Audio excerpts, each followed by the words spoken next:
Félix Tshisekedi, à la tête de la coalition Cap pour le changement, a offert une longue interview au journal Le Soir, abordant plusieurs points de l'actualité congolaise, notamment celui de la publication des élections qui se fait toujours attendre. Tshisekedi fils estime que la Sanco a peut-être fait une erreur dans sa communication, la Mouka en a profité, et cela pousse les gens aux extrêmes. Moi je dis simplement qu'il faut attendre la fin du travail de compilation, et sur base des informations que nous possédons, je suis confiant. Ayant été l'un des premiers à accepter l'usage de la machine à voter, Félix Tshisekedi, 8 jours après le vote, ne retire pas sa confiance à Corneille Nangaa, le président de la centrale électorale. Certes, il y a eu des incidents des temps d'attente, mais globalement cela s'est bien passé. Mon verdict, c'est un satisfecit, et la machine tant décriée a finalement fait ses preuves. Je crois même qu'à l'avenir, on pourra maintenir ce système. Le leader de l'UDPS écarte toute perspective de désordre sinon de violence lorsque les résultats seront proclamés. Il ne faudra pas se livrer à une chasse aux sorcières, nous devrons éviter les règlements de compte. Il faudra pardonner, tirer un trait sur le passé. Le nouveau leader du pays devra rassembler tout le monde et construire le Congo de demain. Tshisekedi refuse de se prononcer sur ses relations futures avec Martin Fayulu. Attendons d'abord que le bateau des élections, piloté par la CENI, arrive au port. J'espère que c'est la démocratie qui gagnera, et dans ce cas j'aurai la main tendue. Je vous le répète, il n'y aura pas de revanche, même pas à l'égard du président sortant Joseph Kabila. Il est évident qu'il pourra vivre tranquillement dans son pays, vaquer à ses occupations, il n'a rien à craindre. Un jour nous devrons même songer à lui rendre hommage, pour avoir accepté de se retirer. Pourquoi, compte tenu de son expérience, ne pas lui confier des tâches diplomatiques spéciales, faire de lui un ambassadeur extraordinaire du Congo? Le président de l'UDPS n'a cependant pas oublié l'incident de Genève, en décembre dernier, lorsqu'à l'issue d'un vote qui devait désigner le futur candidat unique de l'opposition, le nom de Martin Fayulu apparut, à la surprise générale. Je ne veux pas m'étendre sur ce qui s'est vraiment passé, le moment n'est pas encore venu. Si je n'ai pas gardé de rancœur, j'éprouve cependant de l'amertume. Je me suis senti trahi, je pèse le mot. Il y avait eu des imperfections dans la procédure, et elles étaient voulues. Lorsque je m'en suis rendu compte, le mal était fait. Vital Kamerhe partageait mon sentiment et au pays, ma base, mon parti n'était pas d'accord. J'ai donc refusé de poursuivre, à la suite de quoi j'ai été victime d'un véritable lynchage médiatique. Tout cela m'avait beaucoup affecté. Après Genève, j'avais le moral très bas, j'avais perdu confiance monte à cause du retard dans la publication des résultats élections. La République démocratique du Congo était sur le point de faire face à une crise dimanche, alors que la commission électorale avait reporté l'annonce des résultats de la présidentielle, et que la communauté internationale exerçait une pression accrue sur Joseph Kabila, le président sortant, pour qu'il renonce au pouvoir. La tension s'est accrue après que la réputée Église catholique eut déclaré qu'il y avait eu un vainqueur du scrutin présidentiel la semaine dernière, dans ce que les diplomates ont évoqué comme une victoire probable du candidat de l'opposition Martin Fayulu. Selon Didier Reynders, le ministre belge d'Affaires étrangères, on sait depuis quelque temps que le clan Kabila cherche à rester au pouvoir, puisque les élections ont été reportées depuis plus de 2 ans. Elles auraient déjà dû avoir lieu en novembre 2016, déclare-t-il au micro de la première. Ouais, ça, on le sait depuis quelque temps, puisque les élections ont été reportées déjà depuis plus de 2 ans. Elles auraient dû avoir lieu en novembre 2016. Alors, après des reports d'élections, après l'interdiction faite à plusieurs candidats de se présenter, l'interdiction même faite à des citoyens de pouvoir voter, près de 2 millions de Congolais dans plusieurs villes. Maintenant, on assiste à un certain cafouillage pour l'annonce des résultats. Donc on sent qu'il y a une volonté de garder la main, de ne pas abandonner le pouvoir. Mais ce qui est très important aujourd'hui, je dirais, c'est 2 choses. D'une part, c'est de rétablir l'espace public au Congo. Vous savez qu'Internet est toujours fermé, que pas mal de journalistes n'ont pas accès, que des notamment chaînes la RTBF. notamment la RTBF, que des chaînes d'information ont été bloquées. Donc ça n'est pas possible, évidemment, de travailler dans un contexte comme celui-là. Et puis l'autre élément important, c'est qu'il y ait une publication des résultats, même si les résultats ne font pas plaisir au pouvoir, même si c'est un candidat de l'opposition qui l'emporte.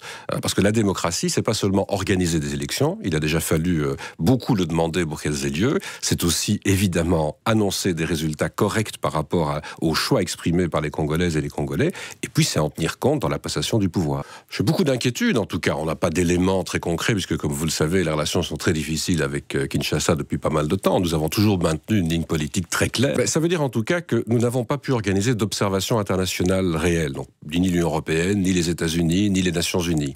Il y a eu un peu d'observation de l'Union africaine et de la SADC, donc de l'Afrique australe, mais il y a surtout eu de l'observation interne. Et cette observation, elle est le fait de la CENCO, la conférence des évêques. C'est elle qui avait déjà organisé un accord entre la majorité et l'opposition à la fin de 2016. Les élections auraient dû avoir lieu en 2017, ça n'a pas été le cas. Alors aujourd'hui, avec des milliers d'observateurs, manifestement, la CENCO, elle, est déjà capable de donner l'orientation du résultat, parce que les écarts sont très importants. Monseigneur Marcel Outembitapa, vous êtes archevêque de Kisangani en République démocratique du Congo. Vous êtes aussi président de la conférence épiscopale nationale de votre pays. Mes premières impressions sont des impressions de surprise, de voir des procès de tension qui sont faits à l'endroit de la CENCO. Ce qui est certain, c'est que la conférence épiscopale nationale du Congo a constitué des services chargés d'assurer l'accompagnement du processus électoral depuis plusieurs mois déjà.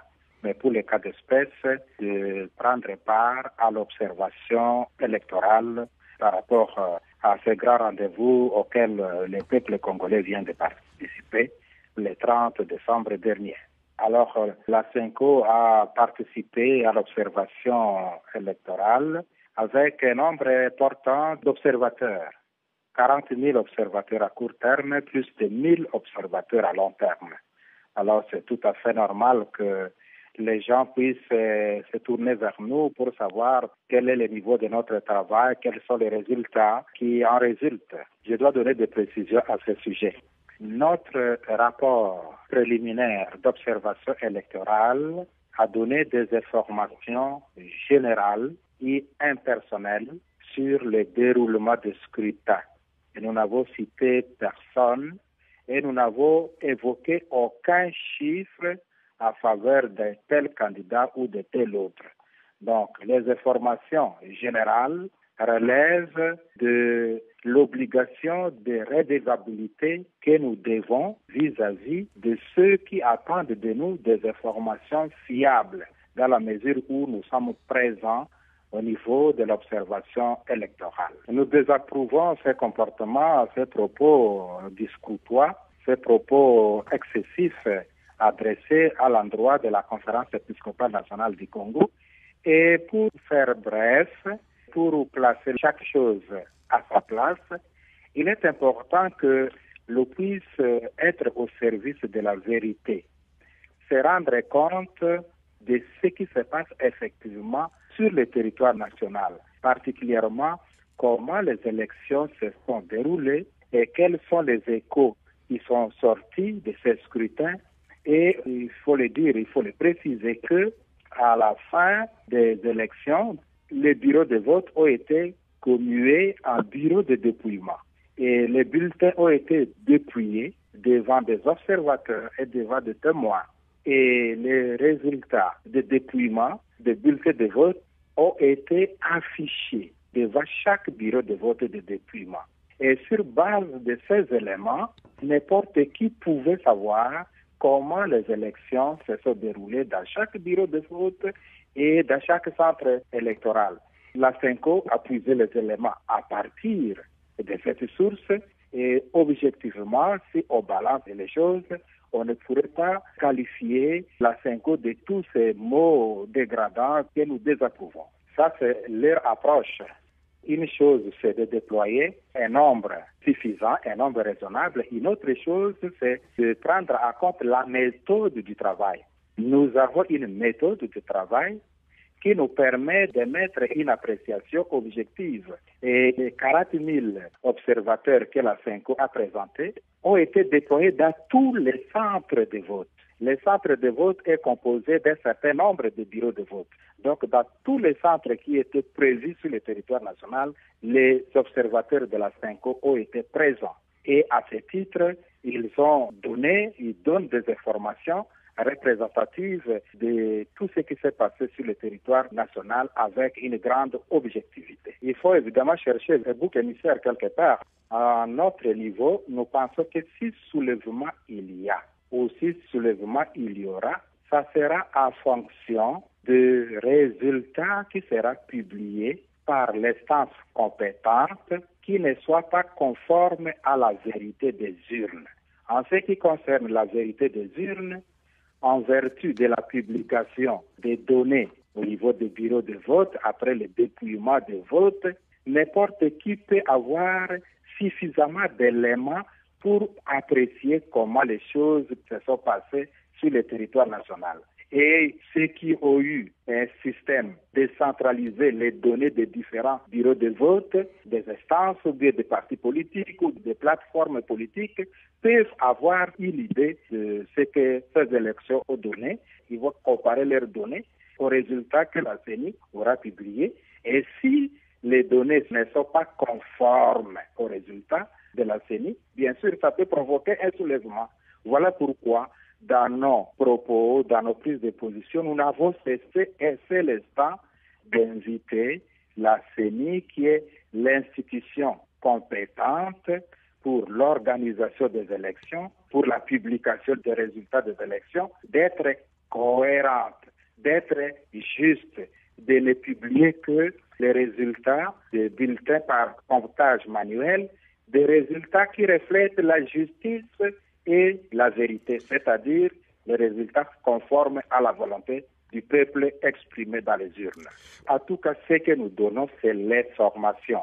Et nous nous inscrivons à faux par rapport aux accusations portées à notre endroit. Et si besoin en était, on peut procéder à une sorte de confrontation ou une sorte de comparaison au moment venu pour voir les bases de données de chaque entité, de chaque parti qui se réclame avoir raison par rapport à l'autre.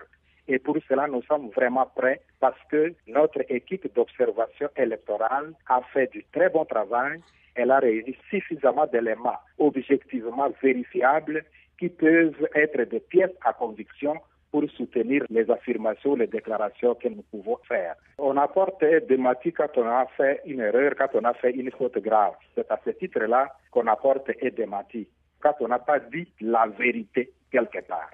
À notre niveau, jusqu'aujourd'hui, nous estimons que nous avons donné des informations générales et impersonnelles. Ces informations sont vérifiables par quiconque est intéressé. La position de la CENCO est claire par rapport à ce qui nous a été demandé, qui nous paraît sans objet. Si on a du bon sens, on a de la sagesse, on peut justement être humble pour dire qu'effectivement, essayons d'ajuster le tir, de corriger ce qui est à corriger.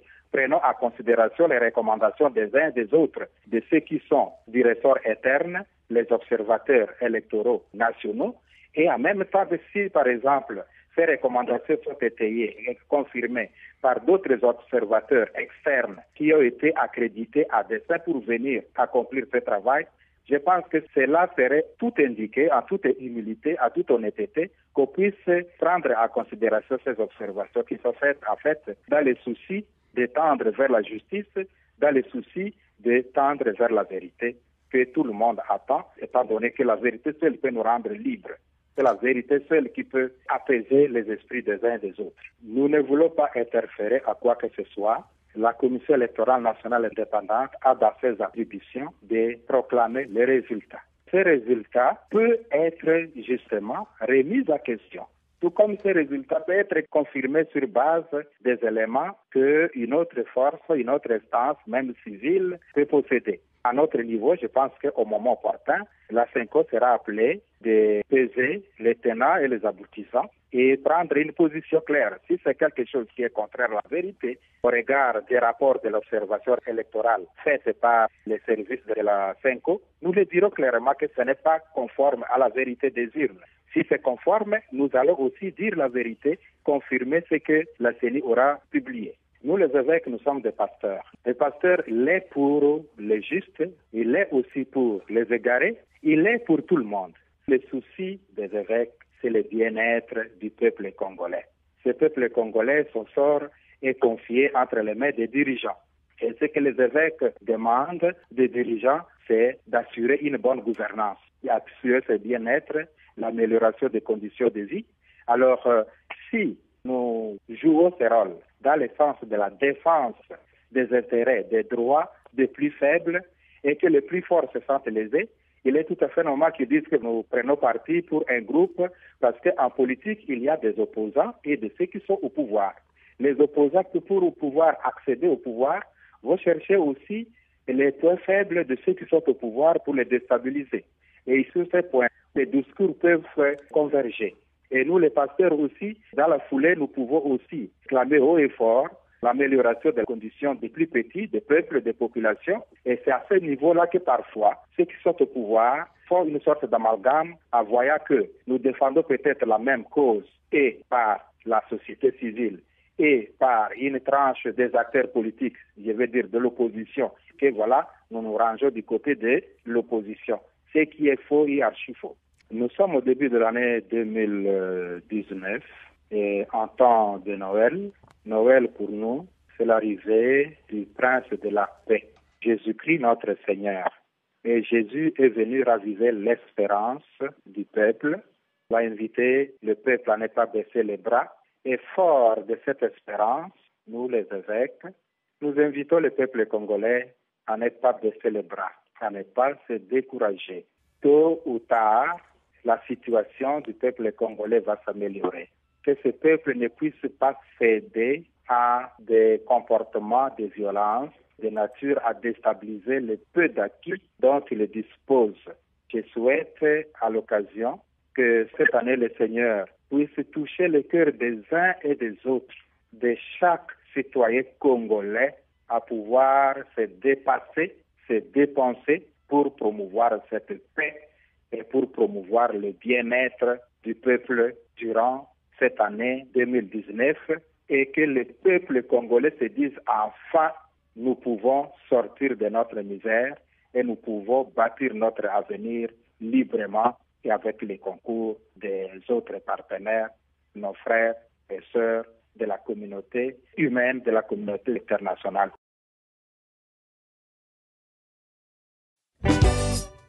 Mama prophétesse Clémentine Nanga Zamba bambolona mosalo zosala mama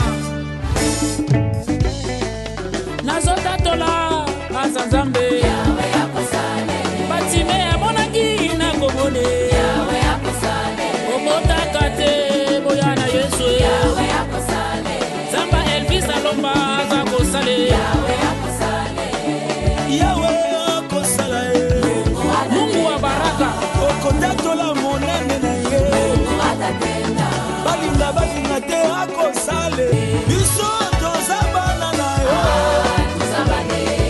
Yo te papa na biso Oloba toko banga te Ale atibale nanga Yesu Asimba na logo Sambe na loda Alobi elongo na ye Akotatola Atabo kwa kibambaswe Eko simba te Atabo yena mapinga Yesu mokonzi ya mapinga